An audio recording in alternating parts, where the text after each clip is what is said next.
এই হুমকি দেয়। আমি তখন বলি সাহস করে ঢুকে যা, সাহস করে ঢুকে যা, খেলা হবে ইনশাআল্লাহ।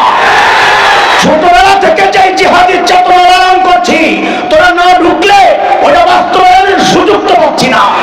ঢুকে যা, ঢুকে যা। আমাদের দখল করার হুমকি দেশ, আমরা তো ভিন্ন কিছু, আমরা চিন্তা রাখছি, পরিকল্পনা সাজাচ্ছি। আমাদের পরিকল্পনা বাস্তবায়ন শুরু হয়ে গেছে। কেন? আমাদের স্বপ্ন বাস্তবায়ন শুরু হয়ে গেছে। তাকায় দেখো, সিরিয়ায় কালিমার পতাকা উঠছে। তাকায় দেখো, আফগানিস্তানে কালিমার পতাকা উঠছে। আমরা স্বপ্ন দেখি খুব শিগগির দিল্লির লালকেল্লায় আবারও কালিমার পতাকা করে উঠবে।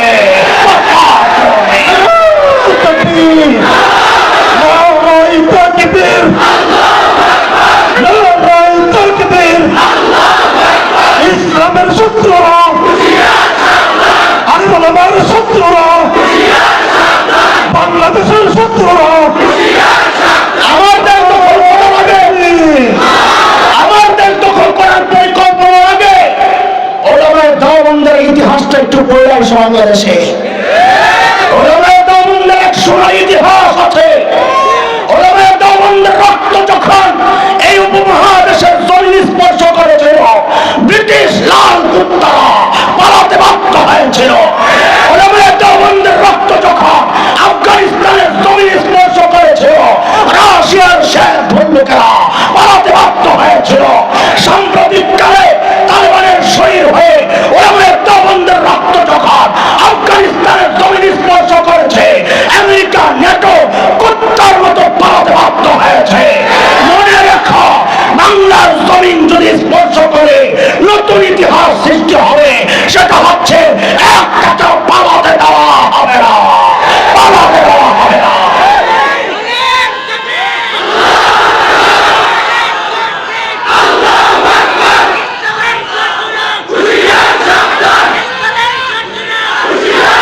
ভারতের দালালেরা হুঁশিয়ার সাবধান, দালালিয়ার করিস না রে, পিঠের চামড়া থাকবে না রে, দালালিয়ার করিস না রে।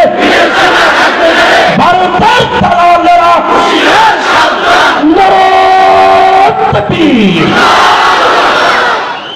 হযরত ওমরের কাছে যখন হযরত সাঈদ ইবনে আমির আল জুমাহি, হযরত ওমর তো বুঝছেন, আর এই লোক দরকার আমার, বুঝায়া সিরিয়ার এক শহর ছিল হিমস, হিমসের গভর্নর বানায় পাঠায়। দেখেন, যে এলাকার মানুষ যত ধনী হয়, ওই এলাকার জনপ্রতিনিধিরাও ওইরকম ধনী হন। এলাকার প্রভাব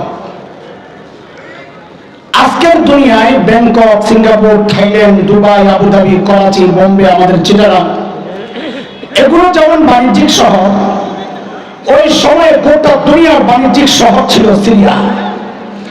এবার বুঝে শুনে বলেন তো, সেই সিরিয়া শহর হিমসের গভর্নর ধনী হওয়ার কথা না গরিব হওয়ার কথা? কেমন ধনী বলেন? এক শব্দে বলেন, সময়ের সেরা ধনী। বলেন বলেন, সময়ের। হিমস থেকে এক দল আসছে হযরত ওমরের সাথে সাক্ষাৎ করার জন্য। তাদের কিছু অভিযোগ অভিযোগ ছিল, দারিদ্রতার কষাঘাতে পিষ্ট হচ্ছিল, অর্থনৈতিক মন্দা, এই সমস্ত ব্যাপার নিয়ে আসছে। হযরত ওমর বললেন, তোমরা একটা কাজ করো, হিমসের গরিবদের একটা লিস্ট দাও। দুনিয়া বিমুখতা সাহাবীদের যে চরিত্র, ওইটা বুঝাচ্ছি, মাথায় রাখতে হবে, করতে হয়ে গেছে। হিমসের গরিবদের একটা লিস্ট দাও। হিমসের লোকেরা একটা লিস্ট করছে লম্বা, নিয়ে হযরত ওমরের কাছে জমা দিয়েছেন। ফুকারা ও হিমস, হিমসের গরিবদের লিস্ট। আল্লাহু আকবার। হযরত ওমর লিস্টটা ধুইলেই তাকায় দেখেন, অবাক হয়ে তাকায় আছেন। কেন? কারণ তিনি দেখেন যে ওই লিস্টের শুরুর দিকেই হিমসের গভর্নর সাঈদ ইবনে আমির আল জুমাহির নাম।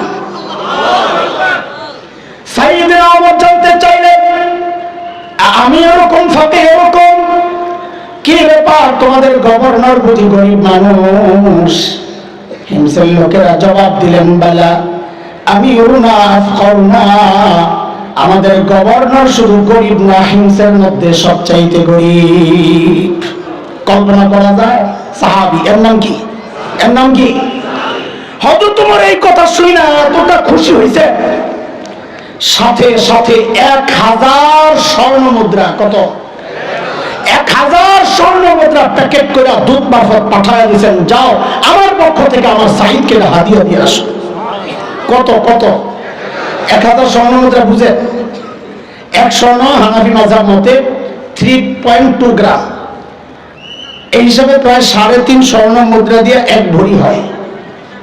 তো ধরেন 1000 স্বর্ণ মুদ্রা মানে প্রায় 350 ভরি, প্রায় 350।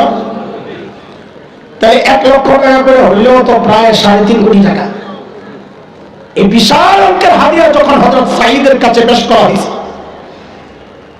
হযরত সাঈদ প্যাকেটটা খুলি যখন দেখলেন এই বিশাল অঙ্কের হাদিয়া তার জন্য, তিনি সাথে সাথে প্যাকেটটাকে ছুঁড়ে মেরে চিৎকার দিয়ে বলে উঠলেন, ইন্না লিল্লাহি ওয়া ইন্না ইলাইহি রাজিউন।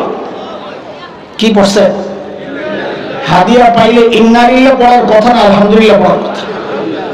আপনারা কি পড়তেন জানি না, আমার ইমানের যে হালত, এমন একটা পোটলা পাইলে রে ভাই লাভ দিয়া দুইরা ভিতরে যাইয়া নিজেও আলহামদুলিল্লাহ পড়তাম, বড় বলতাম আলহামদুলিল্লাহ পড়ো, বড় বন্ধু করতাম আলহামদুলিল্লাহ পড়।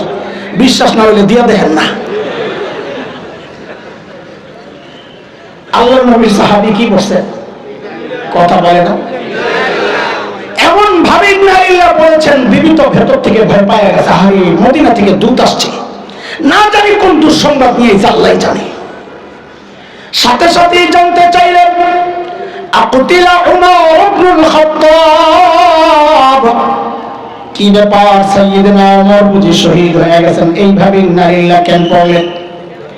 হযরত সাঈদের জবাব, না না, ঘটনা তা না, বরং তার চেয়েও মারাত্মক, তার চেয়েও। বউ আবার জানতে চাইলেন, আকুতিলাল মুসলিমুনা ফি মারিকা, তাইলে কি কোন যুদ্ধে মুসলমান ব্যাপকভাবে শহীদ হয়ে গেল কিনা? হযরত সাঈদ বলেন, না না, ঘটনা তাও না, তার চেয়েও মারাত্মক। বউয়ের কলিজা এবার গেছে শুকায়া, এর চেয়ে মারাত্মক ঘটনা কি হবে বুঝছি, না জানি আমার জামাইয়ের কল্লাটা নিতে পারিস। আরে বলেন না, কি সমস্যা? আল্লাহ আল্লাহ আল্লাহ। আল্লাহ নবীর সাহাবীর ছোট্ট একটা জবাব, কিয়ামত পর্যন্ত যদি কেউ দুনিয়া বিমুখ হতে চায়, এই একটা জবাবকে অনুসরণ করলেই যথেষ্ট। কি বললেন তিনি? কেন এই 1000 স্বর্ণ মুদ্রা পেয়ে নারীরা বলেন? তিনি জবাব দিচ্ছেন, উদখিলাত আলাইয়া দুনিয়া লিতুফসিদা আখিরাতি, আরে আমার ঘরে দুনিয়া ঢুকায়া দেওয়া হয়েছে আমার আখিরাতকে বরবাদ করার জন্য। সাথে সাথে বিবিকে বললেন, আমি চাই মদিনার দূত আমার ঘরে থাকতে থাকতে এই 1000 স্বর্ণ মুদ্রা তুমি হিংসের গরিবদের মধ্যে বিলায়া দিবা।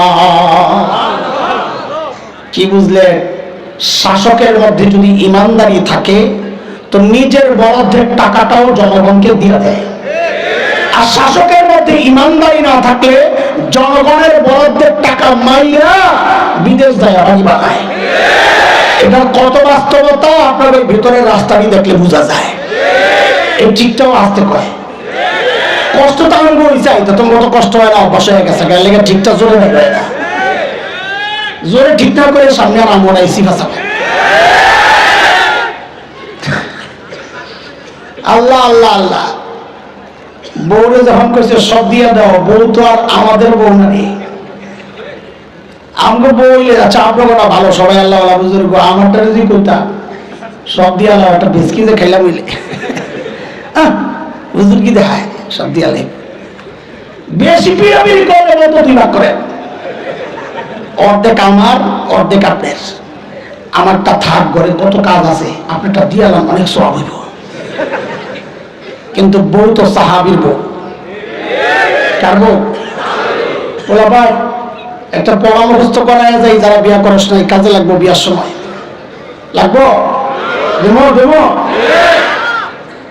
পোলাবেন বউ পায় না, আমারও না, আয়া খালি করো একটু পানি ভরা দেন, একটু ফু দিয়া দেন, তাবিজ দেন, বউ পাই না, তা আমি পাবি কেমনি? তুই নিজের 2 নম্বর আর বউ তালাশ করে যাবে বসিয়া, এটা কি সম্ভব? আল্লাহ কি জালেমেরা তোর মতো 2 নম্বরের কাছে রাবিয়া বসছে নেককার মেয়েটারে পাঠায় ওরে ঠকাইবো? এই জন্য একটা পড়া মুখস্থ কর, বিয়ের সময় কাজে লাগবে, ওটাকে ফলো করবি তো বউ পাবি। বল আমার সাথে, জেসকার লগে তেসকা। না হাইসা আগে পড়া মুখস্থ কর, ছাগল খাইনি খা।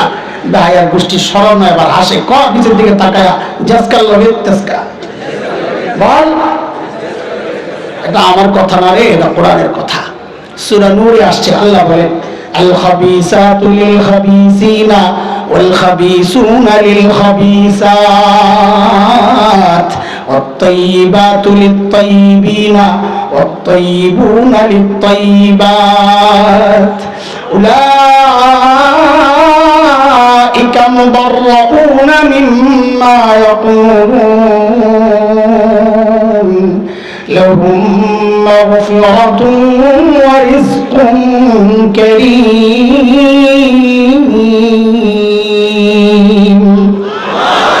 সংক্ষেপ তরজমা করলে এই বাড়ি মুজাসকাল লগে তেসকা। বউরে যখন বলছে সব দিয়ে দাও, বউ একটু দেরি করে না, সাথে সাথে নিয়ে সন্তান করে দিস। দুধ কই আসলাম, এরা মানুষ না ফেরেশতা? এইটাও কি সম্ভব? দৌড়ে গেছে মদিনায়, হযরত ওমরের কাছে খবর দিল, কই পাঠাইলেন আমার, এত মানুষ না ফেরেশতা? কি করছে? সন্তান করে দিছে। হযরত ওমর এত খুশি হয়েছে, আবার 1000 দিয়ে পাঠাইছে, কেন আবার দিয়ে। এইবারও একই কাহিনী, হযরত সাইদ কে সব দিয়ে দাও। এইবার বউ একটু মোড়া দিস, ঘরে কত কিছু লাগবো। আসলেও তো ঘরে কত কিছু লাগে, আমরা তো খবর নাই, বেলা খবর থাকে না, রাত্রে যায় জানি না ঠিকই মারি কি রান্ধনি। প্রত্যেক দিন এটি খাইতে ভালো লাগে, কত বাজারে যাইতে পারেন না, আমার সময় আছে নাকি? ওই বেলা সময় না থাকলে যায় কথা করি না, সোরের মতন ঢুকবি, যাদের খায়া ঘুমাই থাকবে, ঠিকঠাকও কয় না। এই বদ অভ্যাস অধিকাংশ বেটার, বাজারে যায় না, ঘরে যায় হাতে ঝাড়ি লয়। কথা কন, এটা ভয়ঙ্কর বদ অভ্যাস। আরো বদ অভ্যাস আছে, বউরে তুমি যাই বাজারে, এইটা যেটা কয় এটা পিছন দরকার, যারা বউ বাজারে পাঠায়। কথা কন ঠিক না? হযরত সাইদ জিজ্ঞেস করতেছে, কেন তোমার কি ঘরে কোনো জরুরত আছে? কত কিছু লাগবে, কিছু রাখেন না। তো হযরত সাইদ বলেন, কি জরুরত থাকলে কিছু কেন, পুরোটাই রেখে দাও। তো বউকে তাহলে তো আরো ভালো আসাইলা। হযরত সাইদ বলেন, দেখো আমাদের ভাঙা ঘর, ডাকাত পড়তে পারে, আমাদের নিজের কাছে না রেখে কোথাও আমানত রাখি। যিনি আমানত এমন ভাবে রাখবেন যে আমাদের প্রয়োজনের সময় চাওয়া লাগিয়ে দিয়ে দিবেন, দিবেন যে যা রাখছি তার চেয়ে অনেক বাড়াইয়া দিবেন। বউক আলহামদুলিল্লাহ, এমন লোক কই পাওয়া যাবে? তা হযরত সাইদ বলেন, তাইলে এটাও দান করে দাও। দান করা মানে আল্লাহর কাছে আমানত রাখা। কিয়ামতের মাঠে যখন আমাদের প্রয়োজন হবে, যা রাখছি তার চেয়ে অনেক বাড়াইয়া দিয়ে দিবেন। দূতের তো এবার মাথা খারাপ হয়ে অবস্থা, যে আগে তো ভালো ছিল, কি অবস্থা। আবার দৌড়ে গেছে হযরত ওমরের কাছে, যে কই কি এগুলো মানুষ তো না। হযরত ওমর এইবার শুনে এতটা খুশি হয়েছে, সাথে সাথে হুকুম জারি করলেন, এই কাফেলা রেডি করো, আমার সাইদকে দেখতে যাব। এটা বর্তমান দুনিয়া না, মোবাইলের টিকিট পাঠায় দিয়েছে, এয়ারপোর্ট থেকে চট করে উঠে গেছেন। কি কি শব্দ এটা? চট করে। কি নতুন শুনছস লাগে তোরা? চট করে জায়গা না, মানুষ চট করে ঢুকে যায়, কাছাকাছি থাকে। আমরা বলি চট করে না ঢুকে, চট ওইটা ঢুকেন। কোন জায়গায় চটটা পিঠে বাইন্দা একবারে ঢুকেন। এইবার যদি পোলাবেন পায় তো কালামানিকার মতন পিঠে আর কলা পাতা হয়। কথা ঠিক কেন? কথা এই শয়তানটারে পোলাবেন পিঠেছে, একটাই ভালো লাগছে খালি, সেটাও বলতে পারি না। একটা জায়গার মতো লাথি আমার খুব পছন্দ হয়েছিল, কিন্তু আমি চাইছিলাম ওরে আরেকটু দিতে। এই জানোয়ার কোরআনের পাখিটা, আরে সারা জিন্দেগি মানুষকে কোরআনের কথা শোনাইছেন। আল্লামা দিলওয়ার হোসেন রাহিমাহুল্লাহ, সাঈদী রাহিমাহুল্লাহ সরকার ওদের পাতানো যে আদালত রায় দিল যাবজ্জীবনের, এই শয়তান তা মানতে রাজি না, কোন ওরে ফাঁসি দিতে হইব, শয়তানের গোষ্ঠী ফাঁসি দিতে হইব। তোরে এই লাইতাইয়া এই পিটাইয়া কলা পাতা শোয়াইছে না, ওরে ঝুলাইয়া টুকরা টুকরা করে কোটি কোটি করে বটি বানাইয়া পাগলা কুত্তা দিয়া খাওয়ানো দরকার আছে। কথা বলেন ঠিক কিনা? এগুলা জানোয়ার, এগুলা মানুষ না, এগুলা জানোয়ার। সাইয়েদনা ওমরের কাফেলা যখন হিমসে ঢুকে, গোটা হিমস যেন ভেঙে পড়ে। কেন? চারদিক থেকে হাজারো মানুষ ছুটে ছুটে আসতেছে। না হয় মদিনা থেকে আমাদের আমিরুল মুমিনিন আসছেন, আল্লাহর নবীর সাহাবী ওমর ইবনুল খাত্তাব আসতেছেন এক নজর দেখার জন্য। হযরত ওমর বসা, পাশে সাঈদ ইবনে আমের। ওমর চিন্তা করলেন, সাঈদকে আমি তো ভালো জানি, কিন্তু জনগণ কি বলে, এই সুযোগে একটু পরীক্ষা করে নেওয়া যাক। হযরত ওমর ডাক দিয়া জানতে চাইলেন, ও হিমসের মানুষ, তোমাদের গভর্নরের বিরুদ্ধে কারো কোনো অভিযোগ আছে নি? থাকলে দাঁড়ায় যাও। বাপরে বাপ, এই 6 মাস আগে যদি আপনাদের এলাকায় এসে কেউ বলতো আপনাদের এলাকার নেতার বিরুদ্ধে কারো কোনো অভিযোগ আছে, তো মানুষ মাথাটা নিচের দিকে দিয়ে বলতো কি, অভিযোগ তো আছে কিন্তু দাঁড়াবো না, এখন দাঁড়াইলে সকালে শুয়ে পড়া লাগবে। ঠিক নি কথা? কিন্তু ইসলামী শাসন ব্যবস্থার সৌন্দর্য এটা, জনগণের কথা বলার অধিকার ছিল। হযরত ওমর বলার পর তোমার থেকে ঘুরে দাঁড়ায় গেছে। আছে মানুষের স্বভাব দেখা দেখি কাম করা। আপনার ঘাটটা ব্যথা করতেছে, রাস্তায় দাঁড়ায় ঘাটটারে ঠিক করার জন্য উপরের দিকে তাকায় থাকেন কতক্ষণ, দেখবেন পাশে দিয়া যারা যায় অধিকাংশ দাঁড়ায় দেখবে আপনি কি দেখতেছেন। ঠিক নি কথা? একজন দাঁড়াইছে, সাথে আরো 3 জন। ওমর তো অবাক হয়ে গেছে, আরে কারে দেখতে আসলাম, তার বিরুদ্ধে দেখি অভিযোগের শেষ নাই। বলেন আপনার কি সমস্যা? আরে আল্লাহু আকবার, ধনী এলাকার গভর্নরের বিরুদ্ধে কি অভিযোগ একটু শোনেন। করে, আমিরুল মুমিনিন, আমাদের গভর্নর মাসে একদিন অফিসে আসে না। মাসে কয়দিন? আর আমরা তো সপ্তাহে ছুটি কাটাই 2.5 দিন।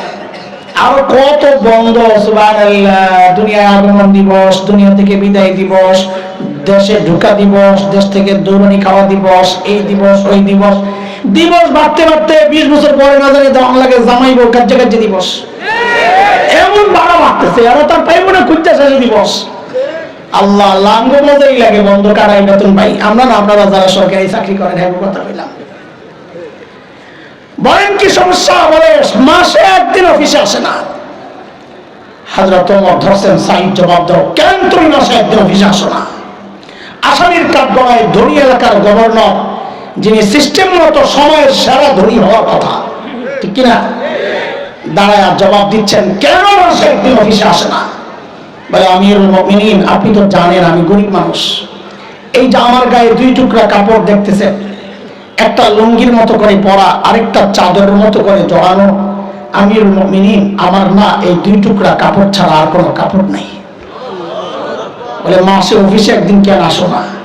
বলে, এই 2 টুকরা কাপড় 1 মাস পরতে পরতে দুর্গন্ধ হয়ে যায়, নিজেরও কষ্ট হয়, যারা আসে আমার কাছে ওদেরও কষ্ট হয়, তাই মাসে একবার উপরে একটা ধুয়া দেই, শুকায় গেলে নিচে পড়ি, নিচেরটা ধুয়া দিয়ে শুকায় গেলে উপরে জড়াই। আমিরুল মুমিনিন, এই কাজটা করতে করতে আমার বেলা একটু উপরে উঠে যায়, আমি আসি না এই কথা ঠিক না।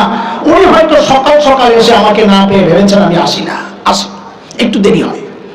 হযরত ওমর বলছেন অভিযোগের ধর। দ্বিতীয় জন বলেন, আপনার কি সমস্যা?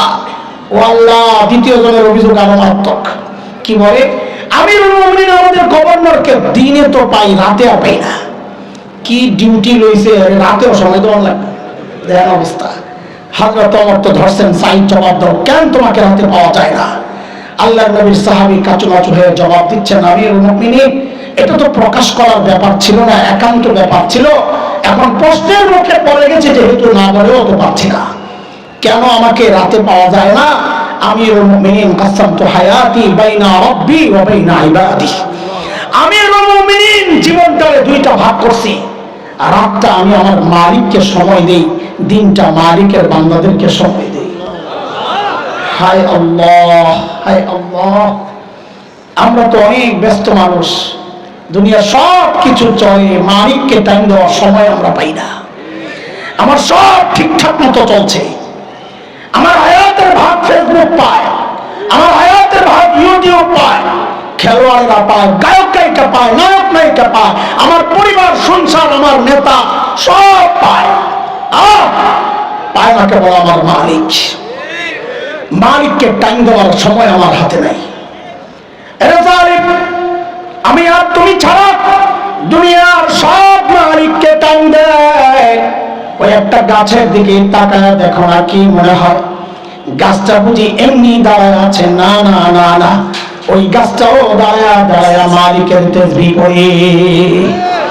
যে কুকুরটাকে নিকৃষ্ট প্রাণী মনে করে দাঁড়ায় দেয়, ওই কুকুরটাও রুকুর হালতে মালিকের তাসবিহ করে।